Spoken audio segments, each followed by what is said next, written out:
It's that most wonderful time of the year, the last few weeks of the fiscal. It's when agencies try and spend money they have left over before it disappears, and it's when contractors try for those final sales to make their numbers. For what contractors should do to make the most of the time they have left, federal sales and marketing consultant Larry Allen.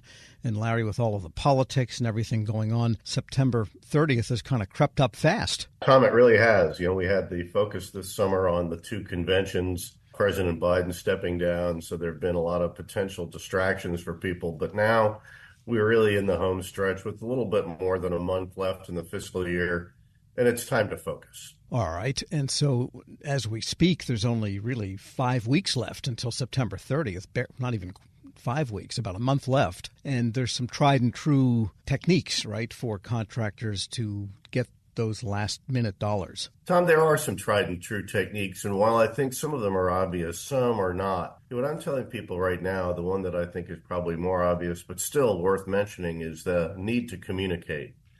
If you haven't talked to your federal customer in a couple of weeks, or if you haven't talked to that partner of yours in industry that you were talking with about pursuing a project together, it's time to do that. You never want to take for granted that people remember the conversations you had, even at the beginning of the month.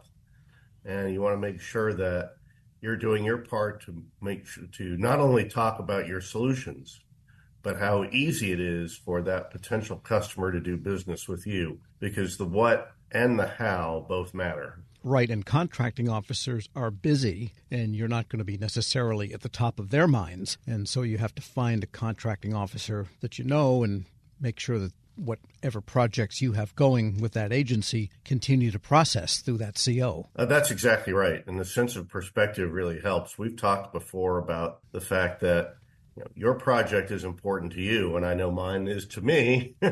The contracting office you're dealing with has lots of projects.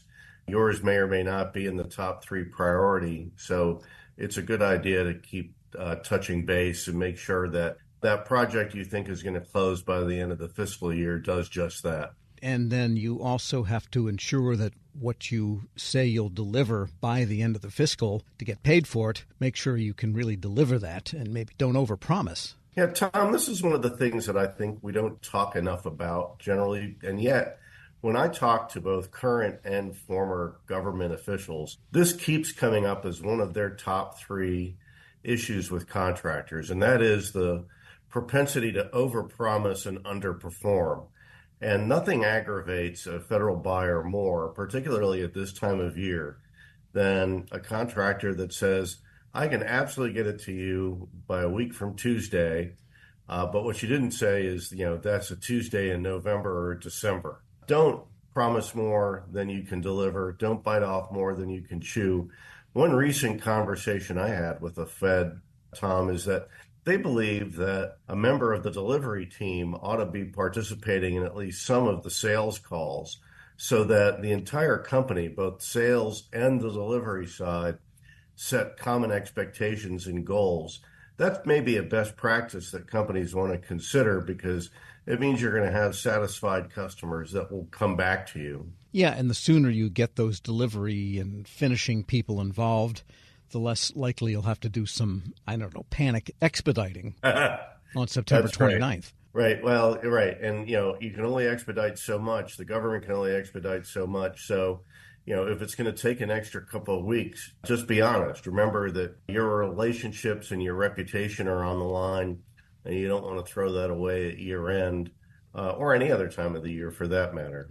We're speaking with Larry Allen. He's president of Allen Federal Business Partners. And another issue you've been writing about is the continuous protests that seem to have hit the government-wide acquisition contract program, especially from GSA. That seems to be going on unabated, doesn't it? Tom, it really does. And I keep coming back to this issue about protests and government-wide acquisition contracts, because I think that these type of protests, when you're trying to set a new program up or continue an existing one, are probably the biggest threat to GWAC contracting generally. Once you get the contract in place, task orders are reasonably easy to fulfill, and you can really move at the speed of need.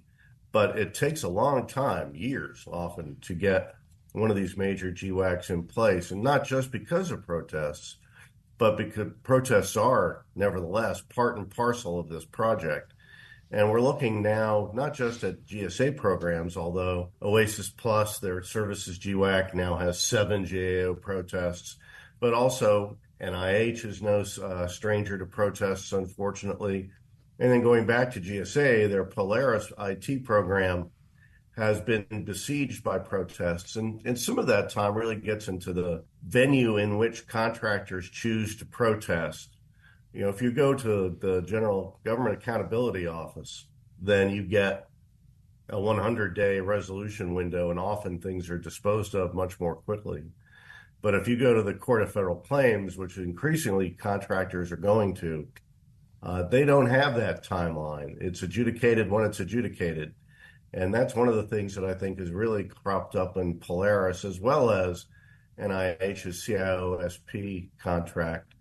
And we're going to have to see what 2025 brings for these contracts, Tom. Yeah, so if things go to court, it could be years, whereas if they go to GAO, then it's by statute only months. Right, only months versus years. And I think one of the things that contractors have to keep in mind is that, look, the government's patience is not infinite in this. The reason we have a Polaris is because we couldn't get an Alliant 2 small business. These contracts are valuable, but they're only valuable if they get to live to see the light of day. My sense is that patience may be running a little bit low at GSA.